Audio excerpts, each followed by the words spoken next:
dans ce nouvel épisode des Blabla de Sandra. Si tu apprécies ce contenu, pense à t'abonner, à liker et à partager. Je t'invite à découvrir mon dernier bébé de papier paru à ce jour en auto-édition, L'amour minimaliste, une romance qui parle de deuil, de résilience et de renaissance à travers un nouvel amour avec tendresse, humour, passion et sensualité. Fin de la page promo. La mauvaise réputation de l'auto-édition est-elle justifiée? C'est une question que beaucoup d'auteurs se posent. Peut-être toi aussi. Parce que très souvent, quand on parle d'auto-édition, il y a encore cette idée qui revient. Ce serait une voie facile ou une voie par défaut, une voie choisie parce qu'on n'a pas réussi à être publié. Mais est-ce vraiment le cas? Déjà, il faut remettre un peu de contexte historique. De grands noms de la littérature se sont, d'une certaine manière, auto-édités. Par exemple, Marcel Proust a financé lui-même la publication du premier tome de À la recherche du temps perdu, après avoir été refusé par plusieurs éditeurs. Pour Virginia Woolf, c'est légèrement différent mais très intéressant. Elle a cofondé la maison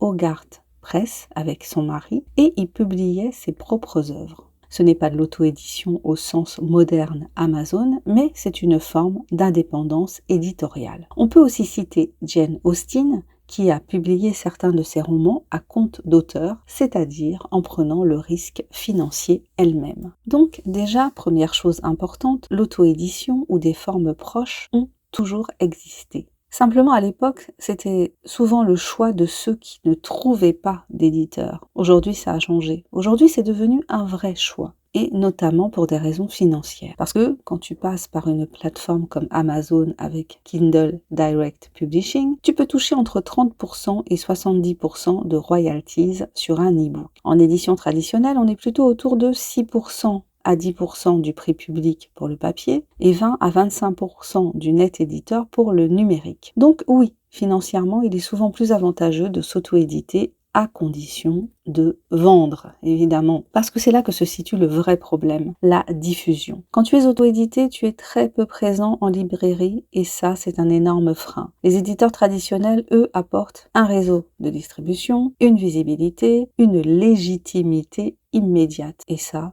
n'a pas de prix. Alors, est-ce que malgré cela, des auteurs auto-édités arrivent à vivre de leur plume? Oui. Mais dans quelle proportion alors? En France, je ne peux pas donner un pourcentage fiable et récent. Les données publiques sont très fragmentées. À l'international, notamment aux États-Unis, certaines études évoquent une minorité d'auteurs auto-édités qui vivent exclusivement de leur écriture, souvent estimée à quelques pourcents. Mais ces chiffres varient énormément selon les sources. Donc, prudence, on est loin d'une majorité, mais ce n'est pas impossible. Et surtout, ce n'est peut-être pas ça la question la plus importante. La question la plus importante, c'est est-ce que l'auto-édition est moins qualitative? Et la réponse est simple. Non. Ce qu'il faut regarder, ce n'est pas le mode de publication, c'est le niveau d'exigence de l'auteur. Parce qu'en auto-édition, tu es tout. Auteur, éditeur, correcteur, directeur artistique, marketeur. Et si tu fais les choses sérieusement, si tu travailles ton texte, si tu le fais relire, si tu investis dans une couverture, si tu réfléchis à ton positionnement, alors tu peux produire un livre de qualité équivalente, voire supérieure à certains livres édités traditionnellement. À l'inverse, si tu bâcles, ça se voit immédiatement. Et c'est ça qui alimente la mauvaise réputation. Pas le modèle lui-même, mais le manque d'exigence de certains. Donc non, la mauvaise réputation de l'auto-édition n'est pas justifiée, elle est mal ciblée. Ce n'est pas l'auto-édition le problème, c'est la manière dont elle est utilisée et aujourd'hui, elle offre quelque chose de précieux, la liberté. La liberté de créer, la liberté de publier, la liberté de vivre peut-être de son écriture, mais comme toute liberté, elle demande de la responsabilité et surtout du travail.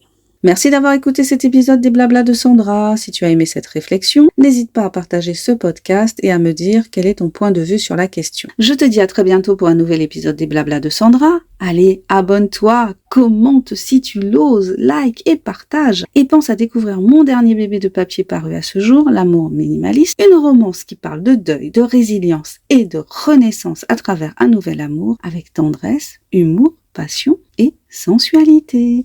Bye bye!